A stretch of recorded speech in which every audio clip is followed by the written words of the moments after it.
crafters, it's Chris from Crafts with Chris, and welcome to my channel. If you are new here, I do offer crafting tutorials, mostly using Stampin' Up products, and I would love for you to hit that red subscribe button, and don't forget to ring that bell so you do get notifications of my most current videos. So today I'm going to actually do a product review of the new Stampin' Cut Emboss Machine. This machine is available for purchase September 1st, 2020.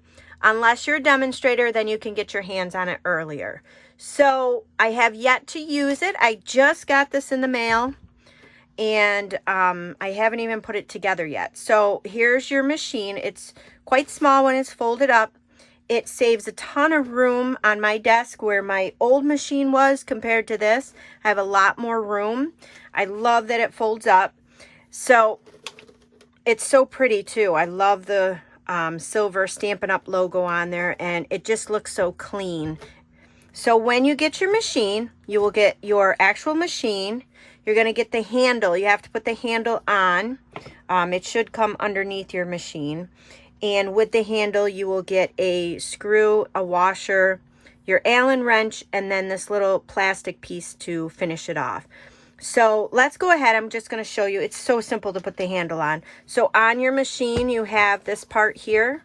This is where your handle goes. So on your handle, there's a little notch in there. There's a little notch on your handle hardware here. You just line those two up. Just press that in like that. And then what you want to do is bring in your screw and your washer. Just put your washer right on top of the, or right on your screw, just like so. Just going to stick that in the hole in there. And then take your Allen wrench, and you're just going to go ahead and turn that screw into play. And you want to just make sure it's nice and snug so it doesn't come loose when you're doing your crafting. So right now it's snug, but I'm going to turn my Allen wrench to the small side of it. And I'm just going to make sure I'm going to press down on my handle, press up on that so it's nice and snug. And that's all there is to putting the handle on. And then on your plastic piece, there's a little notch that you can see in there. On your handle, I don't know if you guys can see in there or not. See that little nub right there?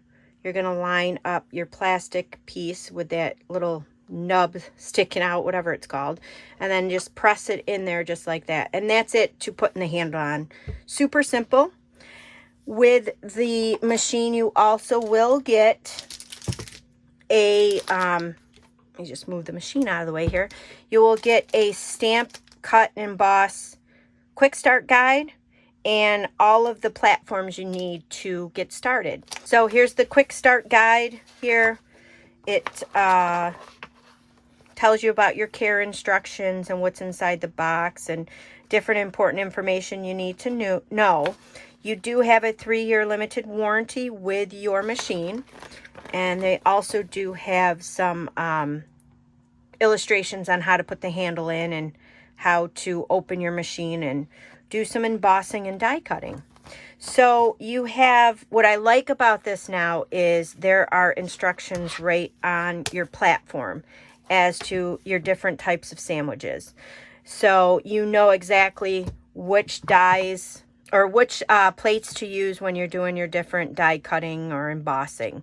So that's really handy to have. We have our plates are all numbered. Our base plate here is number 1. And then you have your plate 2, your cutting plates are number 3, and then plate 4.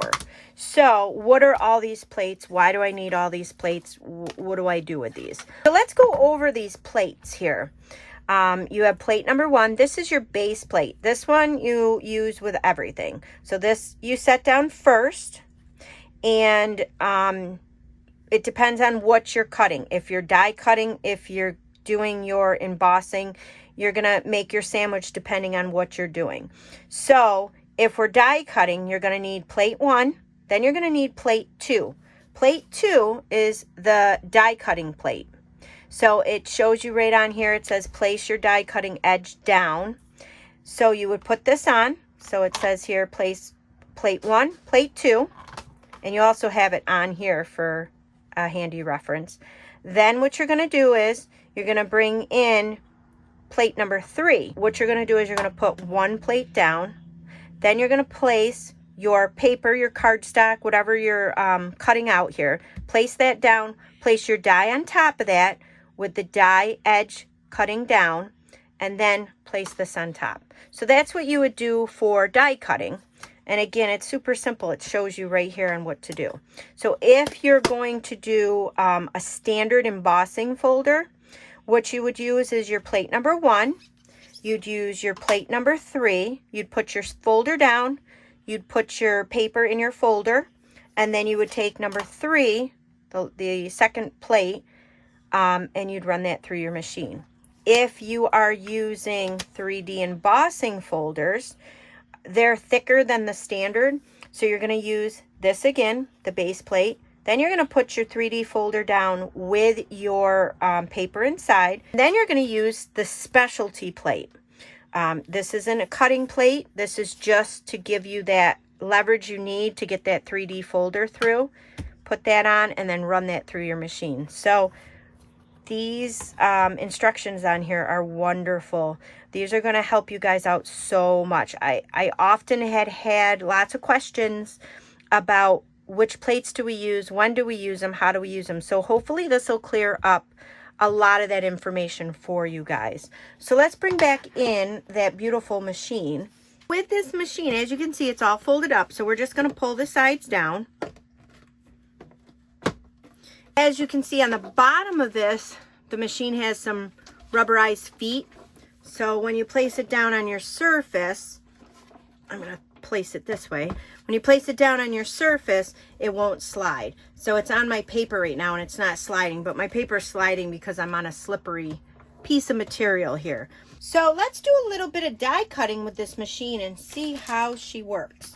So I'm going to place my plate 1 down, my base plate. I'm going to bring in plate 2, which is the die cutting plate. Bring in plate 3, which is the cutting plate. I'm going to bring in a piece of paper, which we're going to do our die cutting out of. Then I'm going to take a die. So this die comes from the Home Together dies. Then I'm going to take my final plate, the cutting plate number 3, and place that on top and sandwich that together. I'm going to push it in until it will no longer push freely. And then I'm just going to run it through my machine.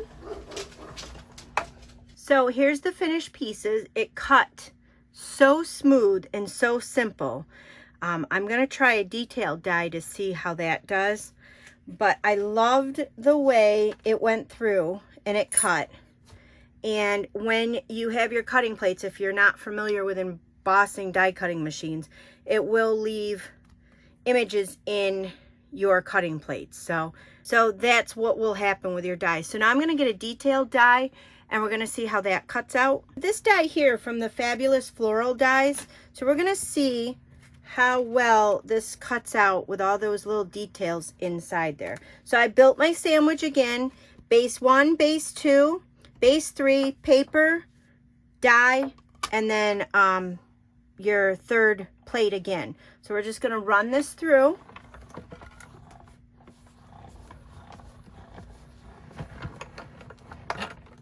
Here's my die cut out. It looks pretty good. It looks like it cut everything all the way through. So I'm going to bring in my die brush and I'm just going to run that right over it.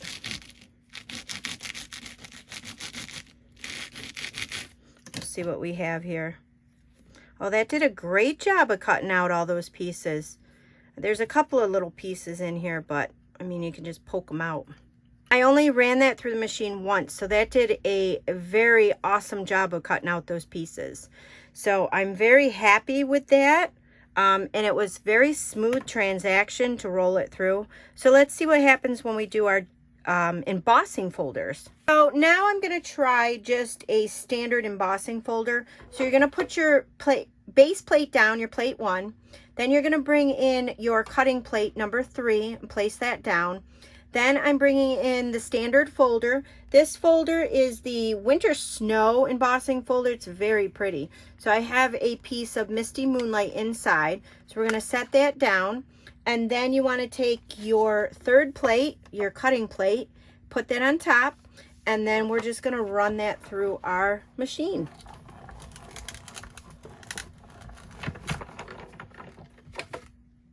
And here is the finished product. It embosses beautifully. You see those raised snowflakes on there? So beautiful job it does. So now we're going to try the 3D embossing folder. So you want to put your standard base plate number 1 down.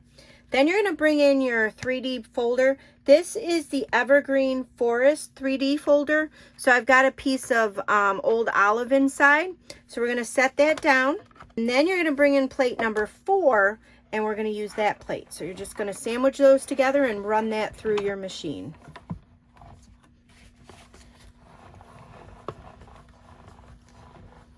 This is a little tougher because it is a little thicker, but it went really smooth through there. So let's see what we have here. Oh, just gorgeous. Look at that folder. It's hard to see through the camera, I bet, but there's a couple of trees that just pop up even more than the background trees. What a cool effect that is. So that is the 3D Evergreen Forest folder. So then you just close up the sides when you're all done, and it is nice and compact for easy storage. So overall, this machine, for just using it right now, I think is fantastic. The smoothness in the rolling of the folders and your dies is an improvement over the last machine. The only place you can buy this machine is through Stampin Up. It is 6 inches wide, so it'll fit all of your large folders and dies that you can purchase through Stampin Up. So it does weigh about 8 pounds, so I mean it's got some weight to it. It is nice that it folds up because it saves on storage, and also if you want to take it someplace, if you want to craft someplace, it's great to fold it up and you can go with it. There is a smaller version. It is not available for purchase yet, but that will be coming out soon. Once I find out information on that, that'll go up on my Facebook page. So this, again, will be available September 1st for anybody who would like to purchase one of these machines. If you become a demonstrator, you can purchase it right now. So I'll leave all the information in the link of the video. I also do have a contest going on over at my Facebook page through the end of August. I have a sketch challenge and a color challenge. If you guys want to go check that out, enter to win. You just have to like my Facebook page and enter in a sketch challenge or a color challenge, which again are listed on my Facebook page. So I'll leave that information in the link of the video, and I will be giving away a prize or 2 at the end of the month. I really hope you guys liked my review of the Stamp Cut and Emboss machine. If you guys have any questions, just let me know. You can contact me at any time and I'll be more than happy to answer any questions you may have. I hope you guys enjoyed. Please subscribe below and don't forget to ring that bell. I also offer a newsletter that I would love for you to sign up for. You will get 30 free card ideas just for signing up. Thanks for watching.